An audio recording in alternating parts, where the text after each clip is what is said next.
Vargas. Eu sou Giane Delgado Gomes. Juntas somos Mulheres Seguras. E aí, Gi?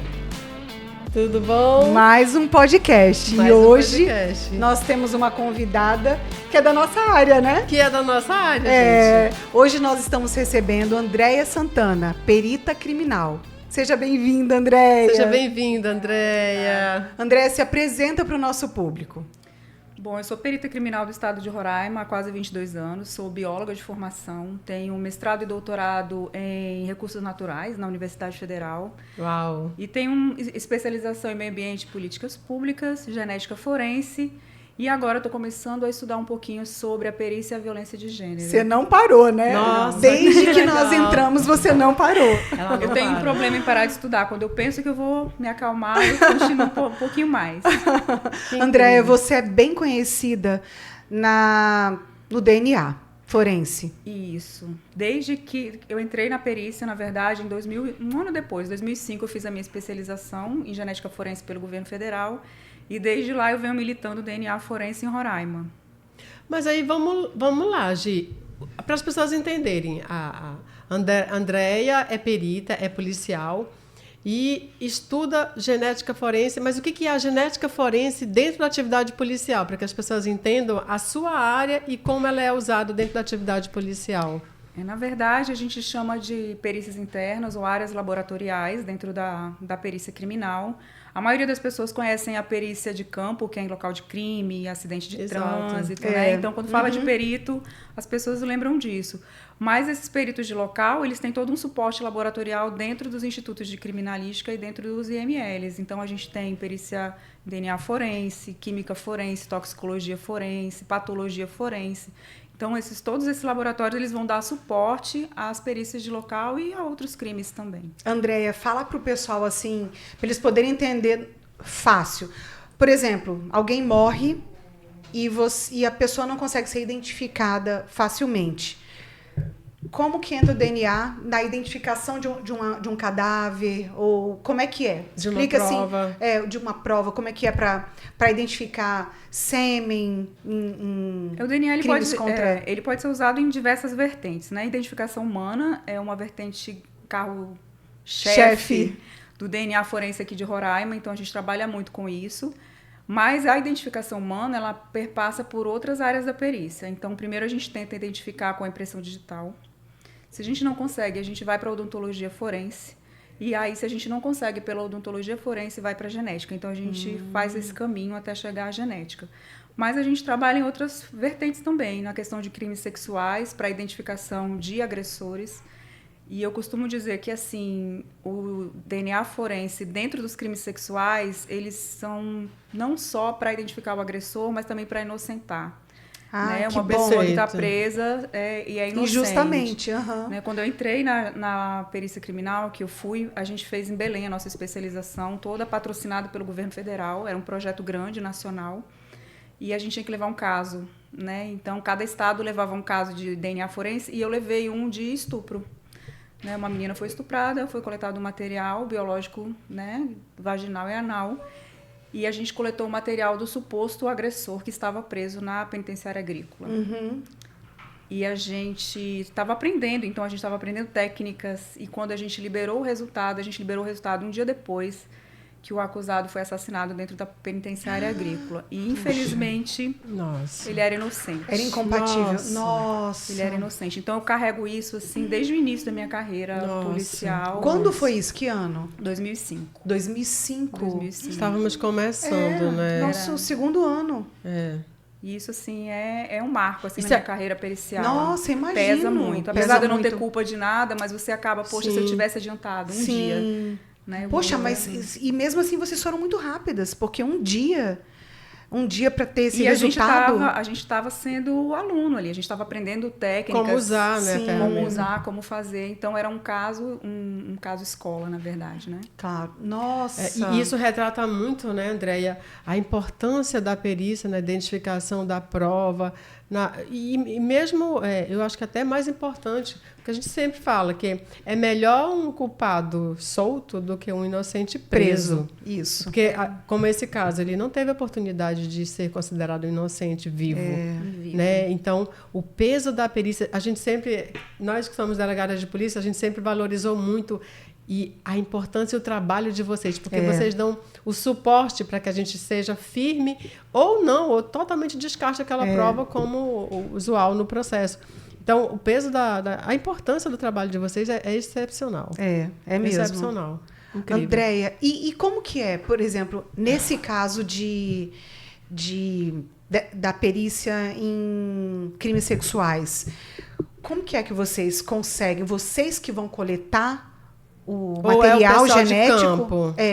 Ou não? Depende de como o crime ocorreu. Pode ser coletado em campo, por exemplo, se a gente tiver um homicídio, um feminicídio, que o perito, né, tem indícios ali de crimes sexuais. A gente recebe muito lençóis, vestes de local de crime, para a gente fazer a identificação do perfil genético, tanto da vítima como do suposto agressor.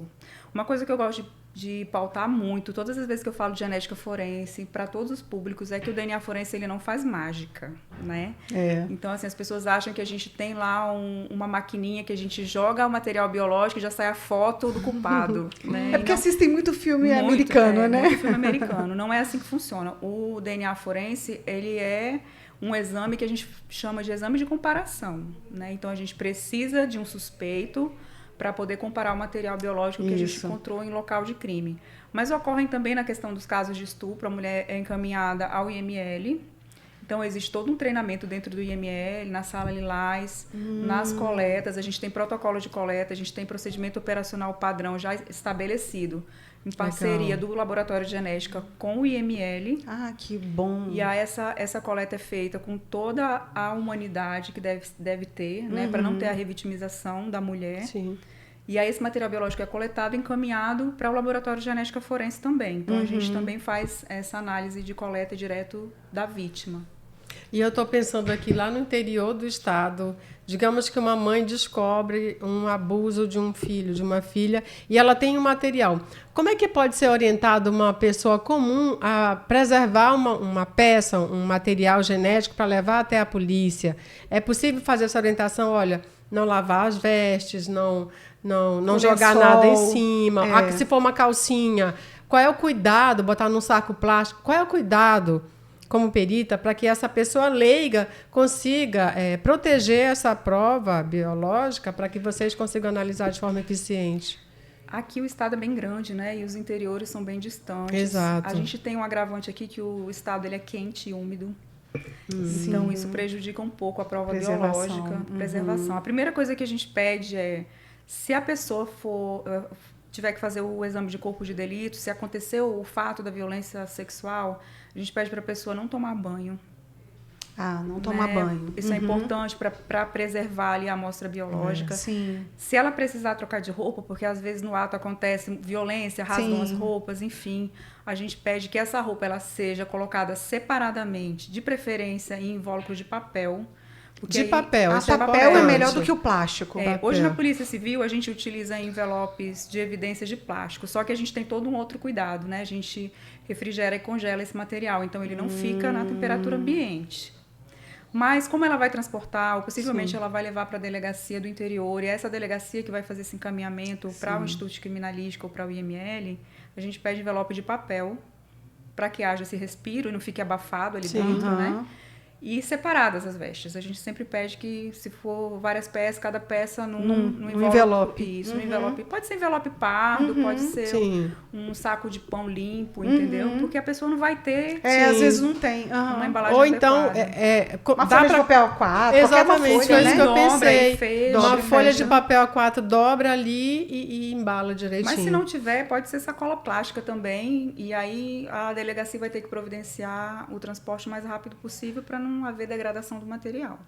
Exatamente. Isso é importante porque às vezes as pessoas têm essa prova, mas elas não conseguem levar até a delegacia ou não sabem o que fazer com essa prova. Muitas das mulheres que vão até o IML, elas vão com alguns dias depois, né? Elas tomam um banho, elas têm vergonha do que aconteceu. Verdade. E isso é importante falar, que você imagina, a mulher, um caso de violência sexual. A mulher ela já foi violentada, e aí não tomar banho, porque todas as vítimas, 100%, a primeira coisa que elas querem é tomar banho como se quisessem limpar tudo aquilo que está no corpo dela, inclusive na a cabeça, lembrança, né? Isso. Então, o banho é 100%, elas vão querer tomar banho.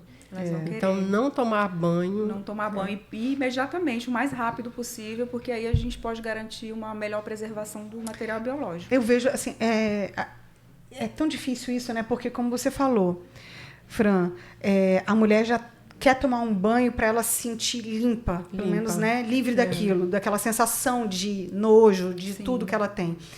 E muitas vezes a mulher é convencida dias depois a denunciar. Então fica bem mais difícil preservar a prova, né?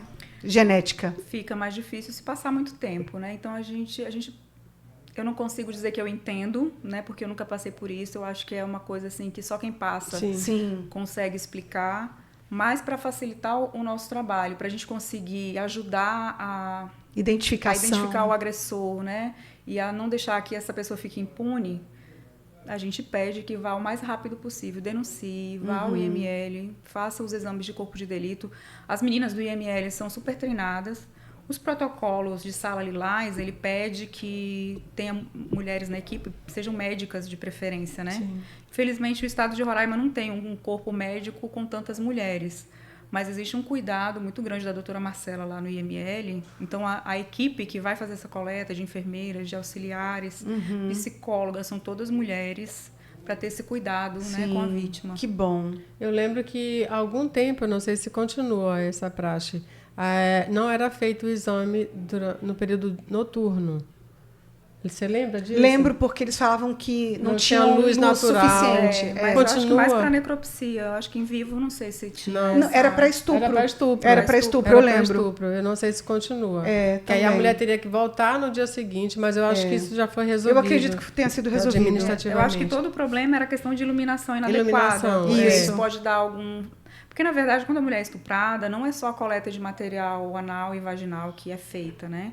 É toda uma vistoria no corpo. No corpo, marcas de agressão. Isso, né? Exatamente. Material sob as unhas. Isso. Então, tem todo um trabalho bem cauteloso, minucioso dos profissionais. Sim. Nossa, eu sou apaixonada pela perícia. E eu lembro que, quando a gente já fez local de crime, a perita Andréia, a doutora Andréia, ela é sensacional, porque assim, a gente fez um local de crime, Giane, e eu falei assim, você vai ter que fazer uma personagem aqui. E ela se vestiu de prostituta na época, você lembra? Gente, essa mulher foi um sucesso, porque... E aí a gente chegou a uma conclusão, que uma mulher bonita no local do crime gera desatenção. Eu imagino. Porque ela saía do local de crime, voltava e os policiais não percebiam. Tu acredita? Eu evadi várias vezes. Várias vezes. Ela saía do local.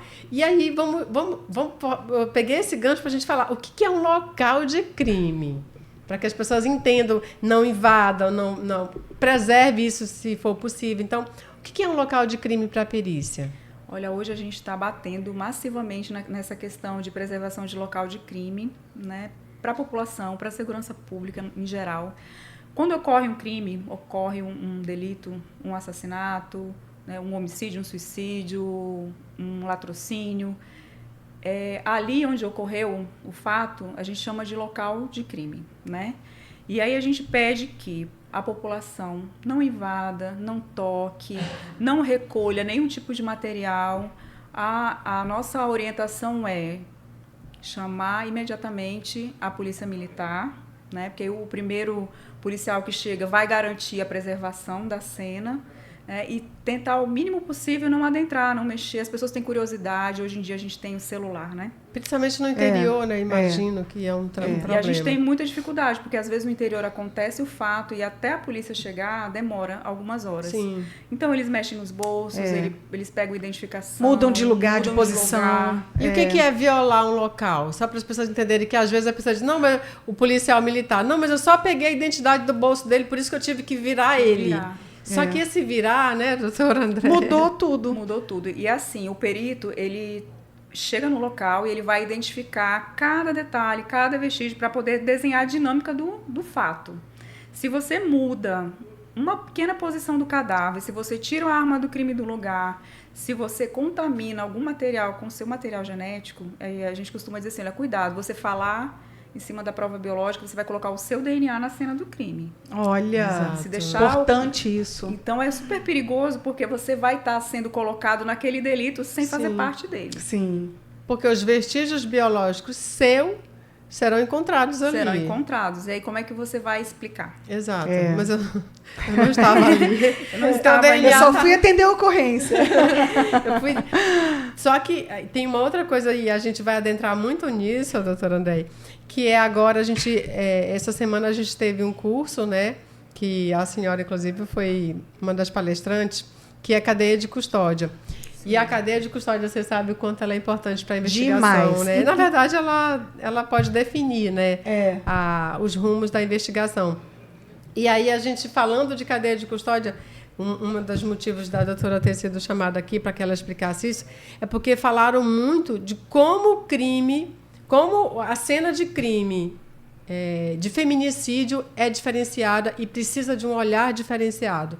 E aí eu queria muito que a gente já começasse a falar desse assunto, porque eu acho que esse assunto ele é muito novo, porque as pessoas ainda tratavam o local de feminicídio como um local comum e não verificavam detalhes que têm que ser observados, que agora vocês já estão começando a estudar, não é isso? Na verdade, o feminicídio ele era uma qualificadora do homicídio, né? E o ano passado ele passou a ser um crime autônomo. Isso. Inclusive, a maior pena, né, do Código Penal brasileiro, de 20 a 40 anos a pessoa pode pegar. Isso. E esses agravantes, na maioria das vezes, eles são dados pela análise pericial. Olha isso. Isso é super importante. Então, o trabalho da perícia ele tem que ser impecável, ele tem que ter um olhar de gênero. Né? Hoje, a gente tem um procedimento operacional padrão da Senasp, que direciona esses locais de feminicídio. E o ano passado foi promulgado um protocolo de orientação, tanto para investigação quanto para perícias de feminicídio. Então, esse protocolo ele dá o direcionamento tanto para o delegado, o oficial investigador, quanto para a perícia. O que ele deve fazer quando existe um local, ele não vai dizer que é feminicídio, mas houve ali o homicídio de uma mulher.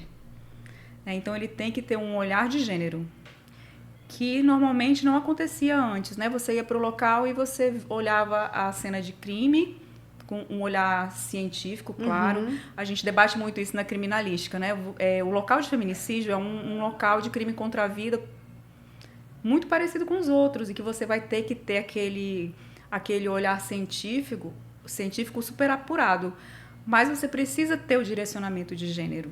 Né? E o que é o direcionamento de gênero? Quando o perito de local ele se depara com um crime contra a vida de uma mulher, ele tem algumas características que ele deve procurar imediatamente. Uma delas a gente chama de overkill, né, que seria a violência exagerada. Né? Então, assim, 2 facadas já matariam aquela mulher, mas ela recebeu 27 facadas. Onde ela recebeu essas 27 facadas? Isso é sensacional. Ela recebeu as 27 facadas no rosto. No rosto, ou seja, né? Demonstra uma emoção muito específica. Uma emoção muito específica. Então, assim, esse overkill ele já tem que ser olhado pelo perito. Tá estranho, houve uma violência muito grande aqui. Né? Isso já é indício.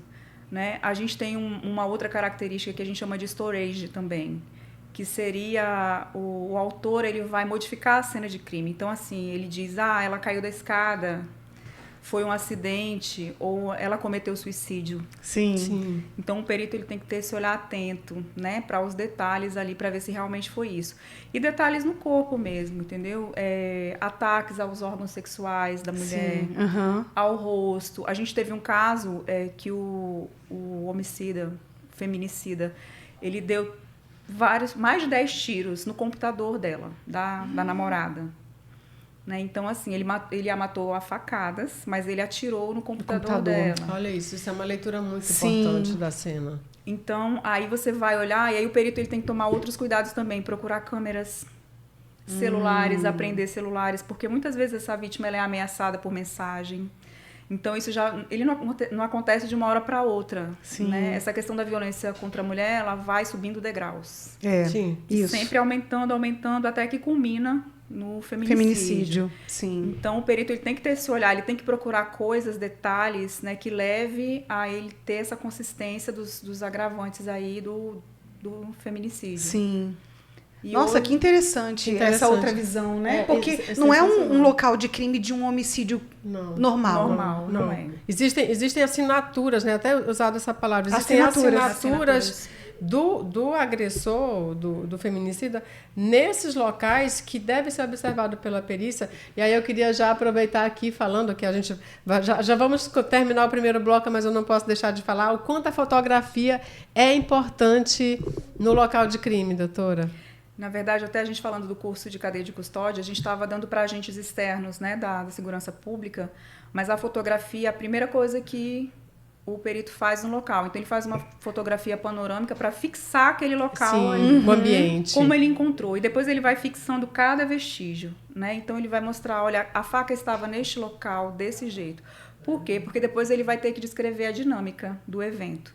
Então, cada detalhe, um padrão de mancha de sangue, né, vai dizer se a vítima foi atingida, se ela estava em pé, se ela estava sentada, se ela estava deitada. Legal. Ele vai olhar se a vítima estava sendo amarrada, torturada. Então, cada detalhezinho, onde o projétil caiu. Então, isso tudo vai ajudar na dinâmica. Sim. E vai dizer se ela estava de joelhos, ele estava subjugando a vítima. Então, cada detalhezinho desse vai ajudar o perito a desenhar, né, a dinâmica ali do evento. Sim. E a fotografia é imprescindível. Mas hoje em dia existem tecnologias melhores, mais maravilhosas, né? A gente tem equipamento hoje, Roraima ainda não tem, mas são os scanners 3D. Poxa. Que entram na cena de crime e que fazem toda uma filmagem, né, tridimensional.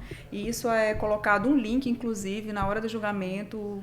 Para todo mundo assistir. Todo mundo pode assistir. Ah, incrível. Sensacional. Isso. É. E aí, antes da gente encerrar esse bloco, eu quero fazer uma pergunta para que você me responda quando a gente retomar. O local do crime fala, mas ela já vai responder já. É. Retorne com a gente para você entender o que é um local e o que ele fala.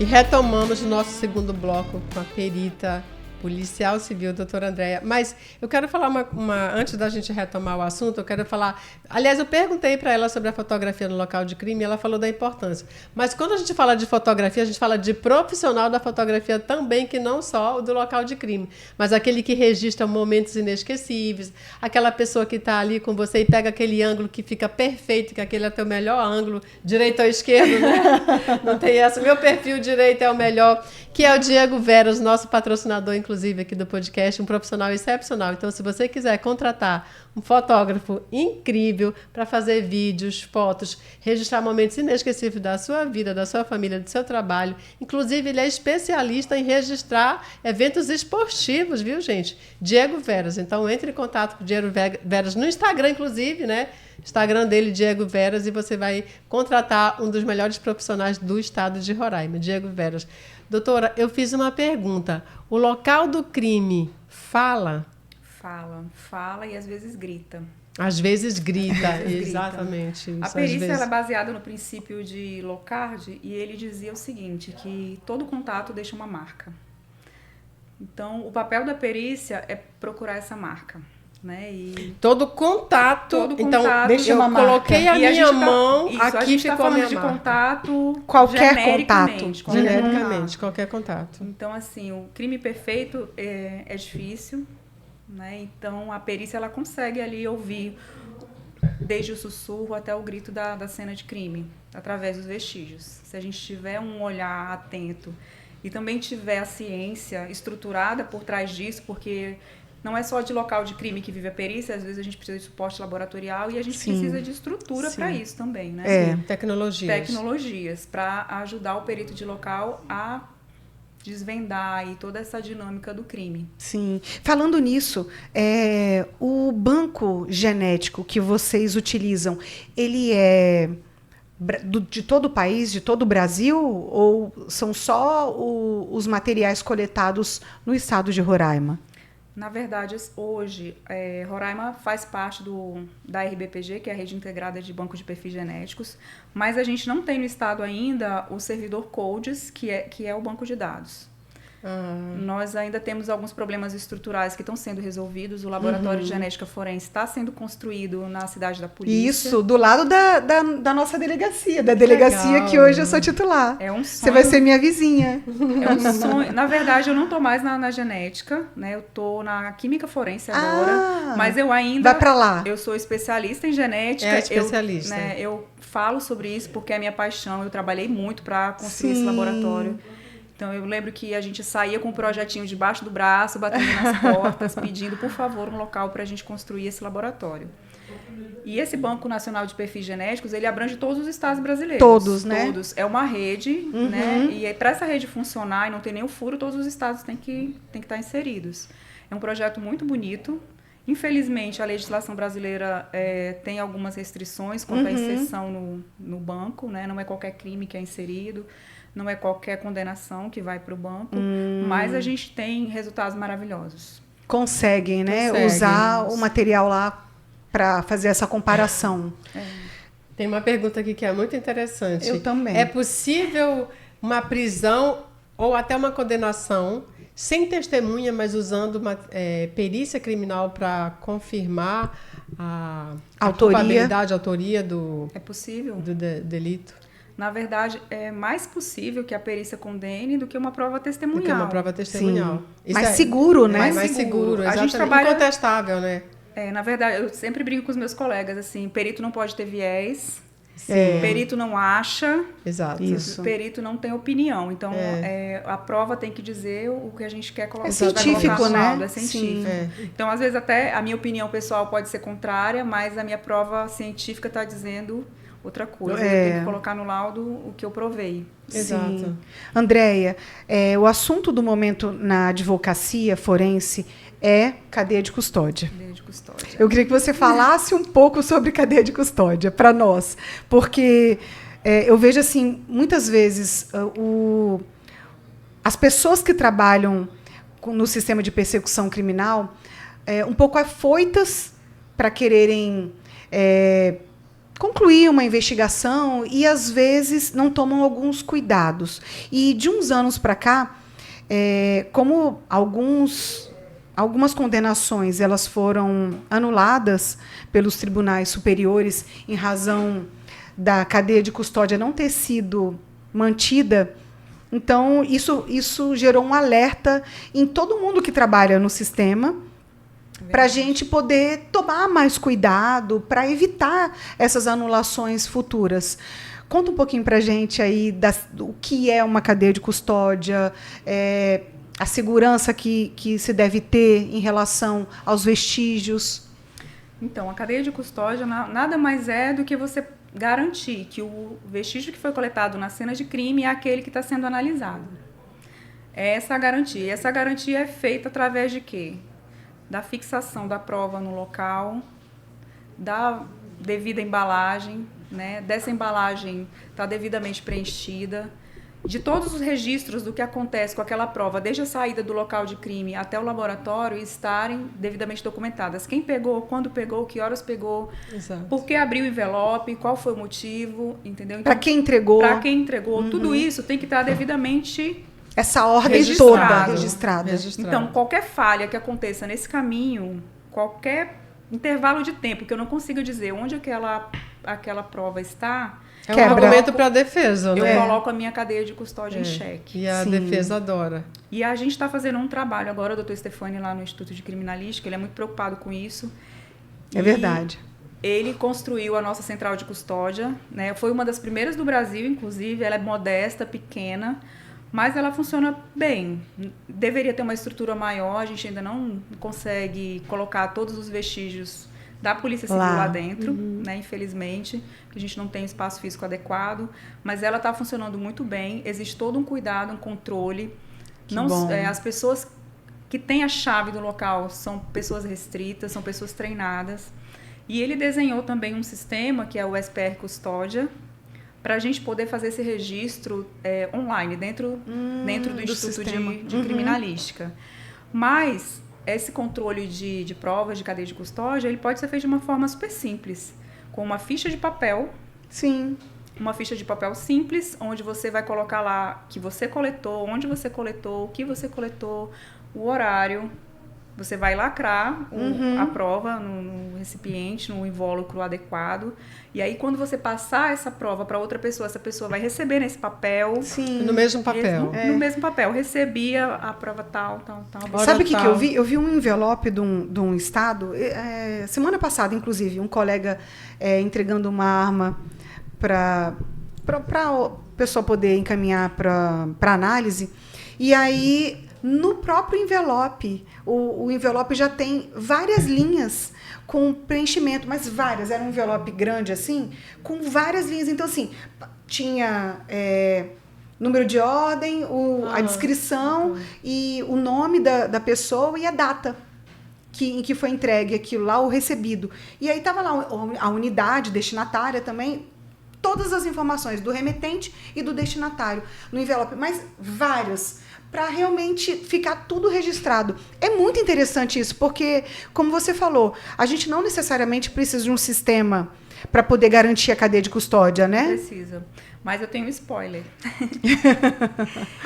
Quando eu entrei na polícia, há alguns anos atrás, a gente não vai fazer conta, eu sempre tive muita preocupação com essa questão de cadeia de custódia, e até eu tenho uma colega de trabalho que ela brinca, eu andava com um mostruário de embalagens. Eu fiz um projeto, entrei em contato com a empresa, eles mandaram um mostruário, e eu ia com o delegado geral, com o secretário de segurança, com o meu projetinho debaixo do braço, vamos comprar embalagens, a gente precisa de embalagens. E isso, em 2005, eu comecei essa peregrinação.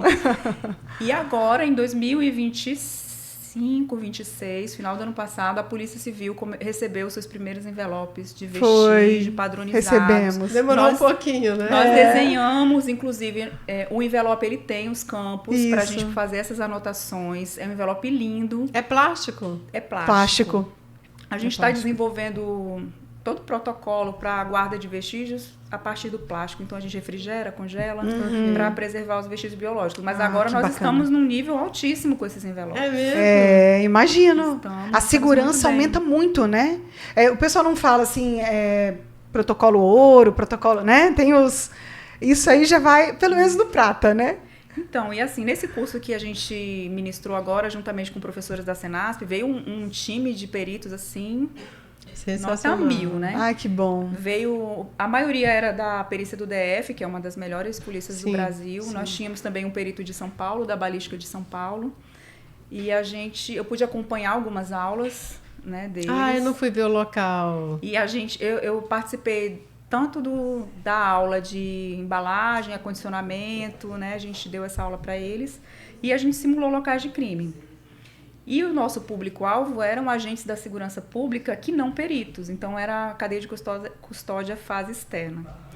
E foi muito legal a gente fazer essa interação, porque tinha muitos PMs, muitos agentes, escrivães. Então, a gente foi entender a fundo qual o problema que eles têm para garantir a cadeia de custódia. Sim, para preservar o local de crime. Para preservar o local, para garantir a cadeia de custódia.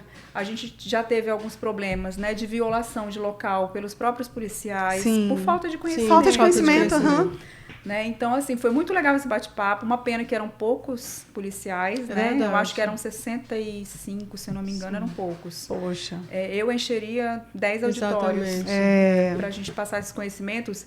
E, assim, eles perceberam que não é tão complicado. É trabalhoso, mas é plenamente possível, não é plenamente né? possível. Inclusive, a gente deu sugestão de embalagens baratas, né, com lacres baratos, etiquetas que você pode fazer no seu próprio computador. Essa etiqueta que vem no envelope chique, você pode fazer no Word, recortar e preencher. Exatamente. Uma tesoura e papel resolve. E eu estou pensando aqui, agora com a tecnologia e tudo é registrado, tudo é celular, tudo é um vídeo, é uma foto. Pensando nessa vítima que hoje a gente tem um número altíssimo, aliás, o Estado ele lidera muito esse ranking de violência doméstica. A mulher que é ameaçada via celular, que ela tem uma prova de que ela está sendo ameaçada, está sendo perseguida, como é que ela pode fazer, do ponto de vista da perícia, para registrar isso, ou preservar essa prova e a outra pessoa não apague? Qual é o caminho que ela pode tomar para que ela preserve essa prova desse registro no celular? Primeira coisa que a gente pensa é printar, né? Sim. Eu vou printar. Sempre printar, eu imaginei printar. Eu vou printar e guardar. Só que o WhatsApp, que é o mais utilizado hoje, o ameaçador ele pode mandar a mensagem e apagar. Ele pode apagar para todos, né? Então, o que a gente orienta? O próprio WhatsApp, ele te dá a... eu quero que você fale isso muito aqui, para que essas mulheres façam esse registro, porque às vezes elas chegam na delegacia e a gente fala assim, você fez algum registro? Ela, não, porque foi apagado. E aí, como é que a gente orienta essas vítimas? Muito. Dentro do próprio WhatsApp, existe a opção de você encaminhar para e-mail as conversas, com ou sem mídia. Né? Então, a primeira coisa que a gente pede é encaminhe para um e-mail seguro. Pode ser para um próprio grupo de WhatsApp? Na verdade, não. Eu tenho um grupo de WhatsApp comigo. Eu preservo dessa forma? Ela pode ser contestada. Para mim. É melhor para o e-mail. Ela pode ser contestada. O próprio WhatsApp tem esse sistema que você pode mandar toda a conversa para o e-mail. Então, assim, recebeu a ameaça, já faz isso. Manda toda a conversa. Encaminha. Seleciona, vai no encaminhar e já... Como se fosse um texto. Na verdade, é ali nas configurações. Você pode exportar a conversa com ou sem mídia para um e-mail. Para um e-mail, ok. Nas configurações do WhatsApp. Então, uma mulher simples que tenha acesso ao seu WhatsApp, saiba mexer minimamente, ela consegue fazer isso. Isso já ajuda muito a preservar. Ok. E aí, colocando data e hora, colocando o número do telefone, tudo direitinho. Se a pessoa tiver mais esclarecimento, tiver condições, ela também pode ir num cartório de notas. Né? Ela pode fazer uma ata notarial. Ela pode fazer uma ata notarial. Sim. Então, isso dá robustez, porque ali o tabelião ele vai atestar de que aquilo que ela está mostrando realmente é verdade. Isso, no celular. Isso, é mais caro um pouco, mais foi o que caro. você falou. A pessoa tem que ter mais condição. Tem que ter mais condição. E se eu não me engano, a ata notarial, quando a pessoa se dirige ao cartório, eles já exigem que a pessoa vá com todo aquele texto que ela quer que seja atestado pela ata em PDF. Sim. Então, a pessoa já tem que levar com tudo em PDF para eles poderem ler, só certificar que realmente foi extraído daquele celular, na conversa com fulano, no dia tal e horário.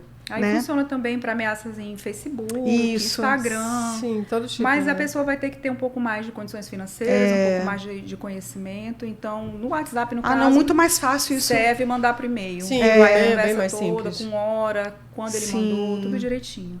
Que bom. E quando a gente pensa nesse local de crime, de feminicídio, envolvendo a vítima mulher, tem algum caso que você lembre que esse caso assim foi diferente, foi um local diferente?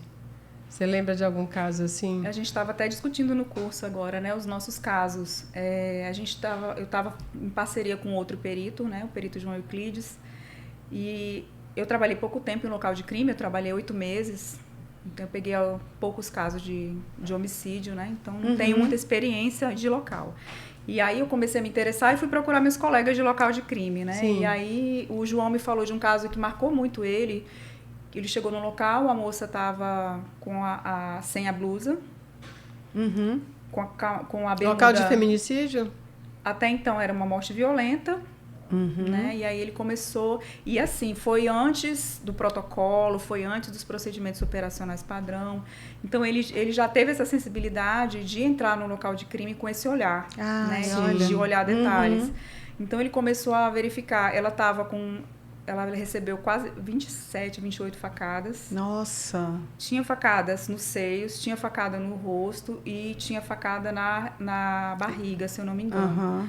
Né? Ele fez tudo isso.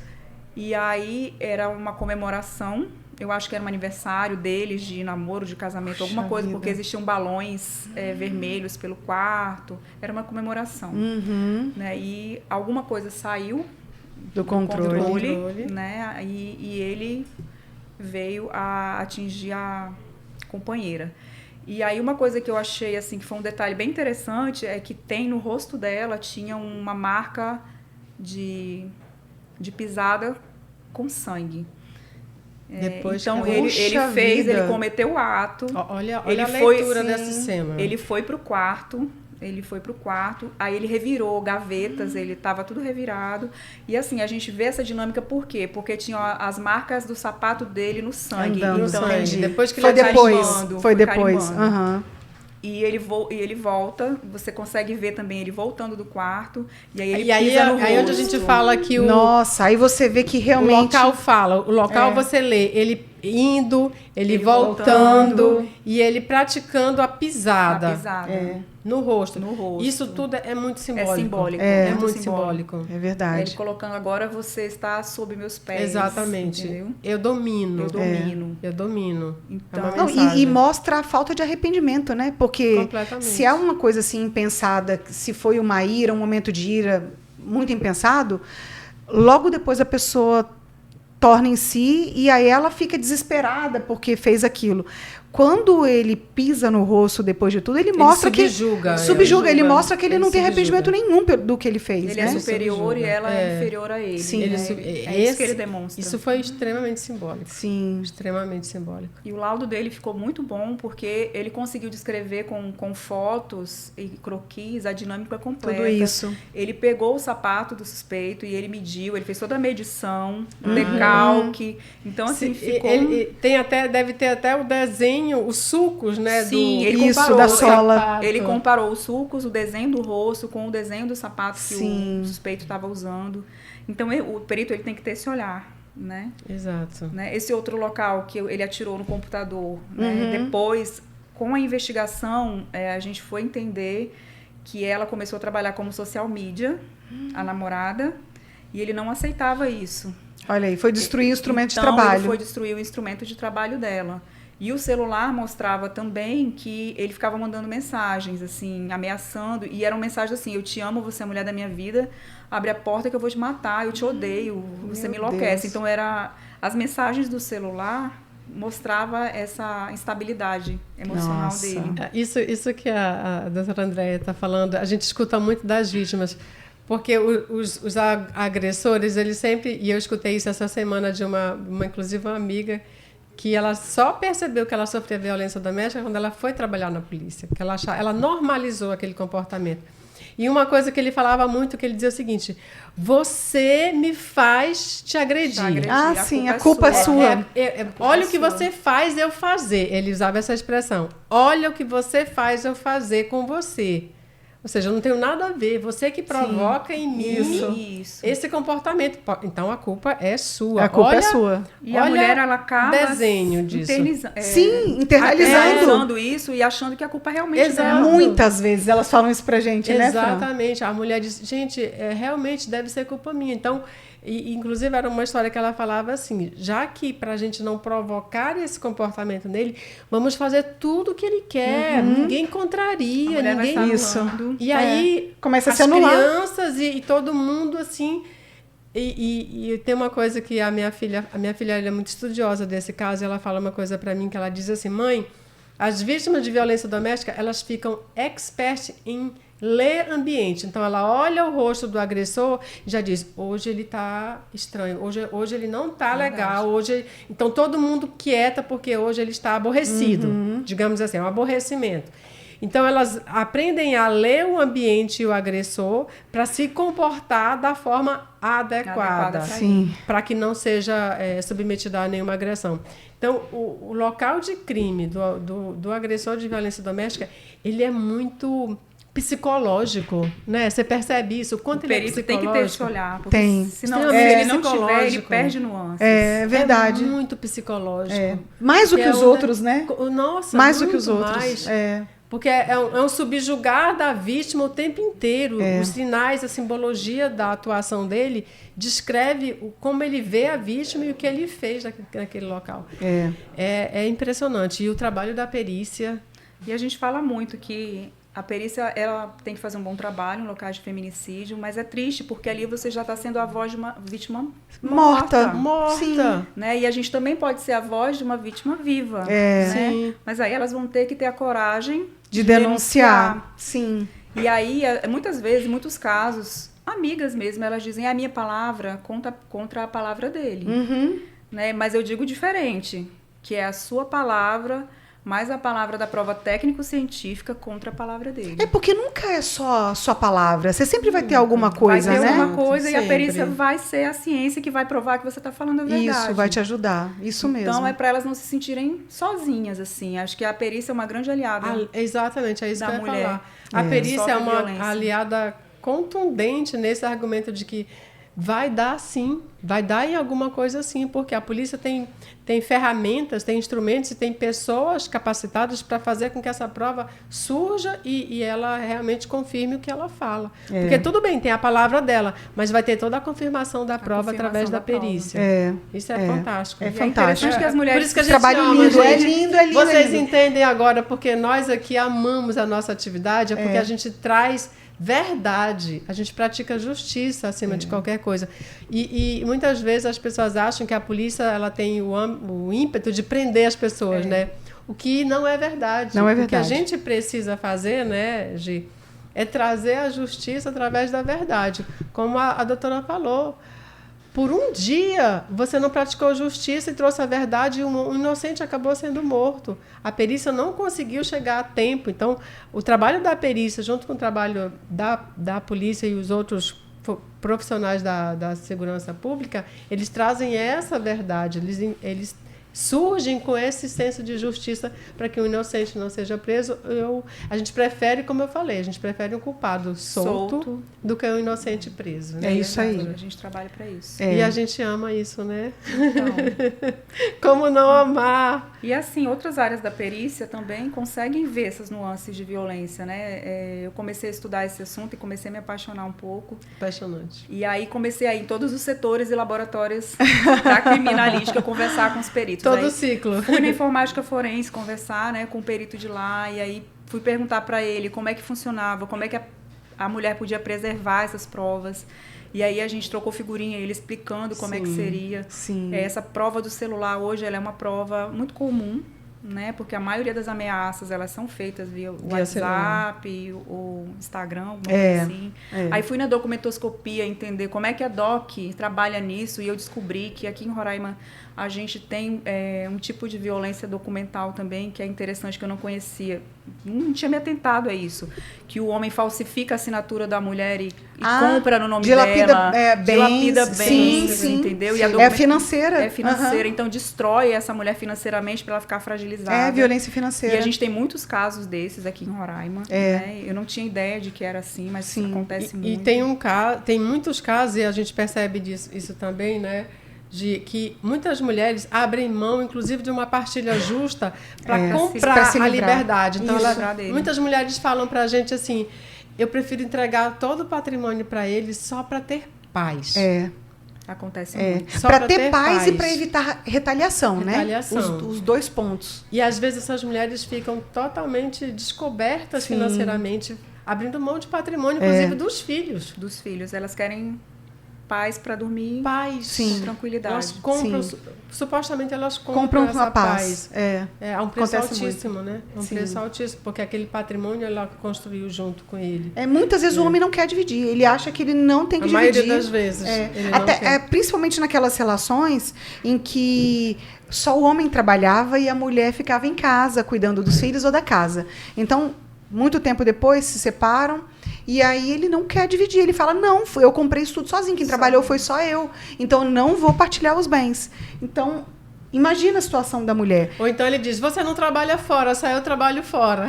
Sim. Então, você não tem direitos. E é um problema social mesmo. Muito cultural, social. Vem de muitos anos isso. Muitos anos. E muitos homens ainda têm essa cabeça. Ainda tem essa cabeça. Nossa, como é gostoso falar disso, né? Falar de polícia, de perícia. Mas, infelizmente, a gente está terminando o nosso tempo. Como é bom falar de justiça, né? De direitos. Mas antes da gente concluir, né, eu queria agradecer, na verdade, né? Obrigada demais. Você é uma profissional que nós admiramos. Você é um orgulho para nós. De verdade. Ela é uma perita, sabe? Sabe aquela mulher, além de ser extremamente inteligente e bonita, ela é extremamente dedicada. Essa mulher se dedica muito. Mas eu queria, antes da gente concluir, você sabia que ela é também empreendedora? Sei. Ela tem uma marca de joias, pode ser joias étnicas?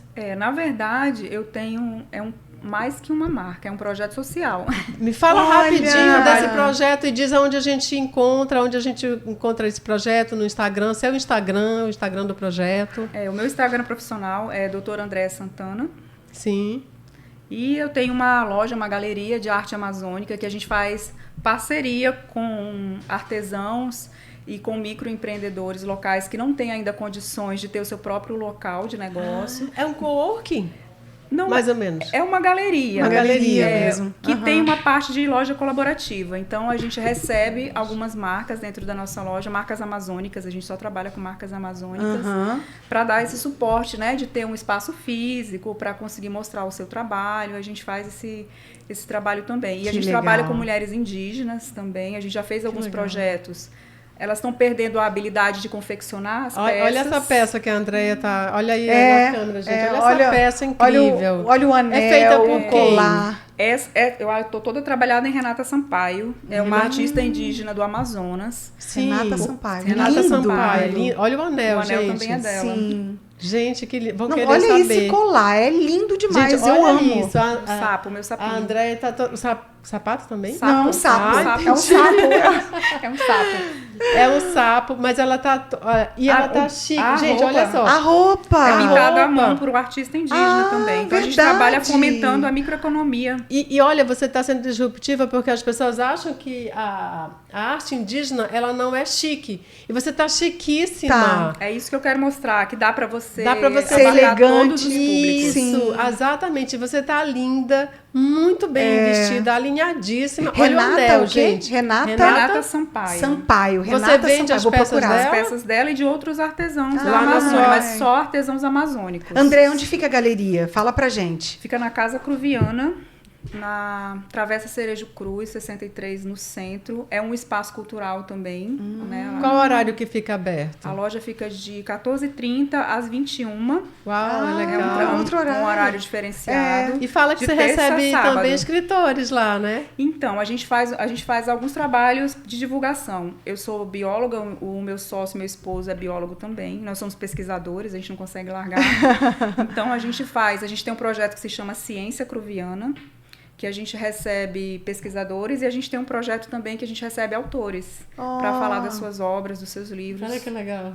Maravilhoso. A gente tem um espaço muito bonito, tem um quintal maravilhoso, então a gente faz esses eventos para divulgar mesmo a Que arte e a cultura de legal. Roraima. Então, Que gente, legal. ela é perita, ela é doutora, ela é bióloga, ela é empreendedora, ela faz um trabalho social incrível, ela junto com o sócio, o marido dela. Então, é uma mulher de mil faces e é uma mulher que a gente admira, né? E é uma Admira. mulher segura. E é uma mulher segura, né? Então, nessa bancada aqui, as mulheres são extremamente seguras. Então, mais uma vez, doutora Andréia, perita da Polícia Civil, muito obrigada por ter atendido o nosso pedido, pelos esclarecimentos, né? Sim. Por trazer esse olhar muito, muito feminino da perícia, principalmente em locais de crime envolvendo mulheres como vítima. Então, muito obrigada pelos seus conhecimentos. Obrigada, Andréia. Você sabe que eu tenho um carinho enorme por você. Eu conheço o seu trabalho, eu tive no laboratório quando você estava lá. Assim, é fantástico. Eu realmente sinto um orgulho imenso do trabalho de vocês. E como a Fran falou, se não fosse a perícia, realmente Ficava mais difícil. muito complicado. Muito mais difícil. Eu admiro demais. Exatamente. E não admiro só como profissional. Você, como empreendedora, eu sigo o perfil da várias galeria. faces. Várias É faces. lindo. Parabéns, muito obrigada. Deus te abençoe. Obrigada. E que você consiga ajudar Muita gente. muitas famílias aí e muitas mulheres. E muitas mulheres. Eu que agradeço o espaço. Obrigada. E nós chegamos ao final de mais um episódio e nós esperamos que você saia mais forte desse episódio do que você entrou. Porque Fiquem seguras. até o próximo episódio. Tchau, tchau. Tchauzinho.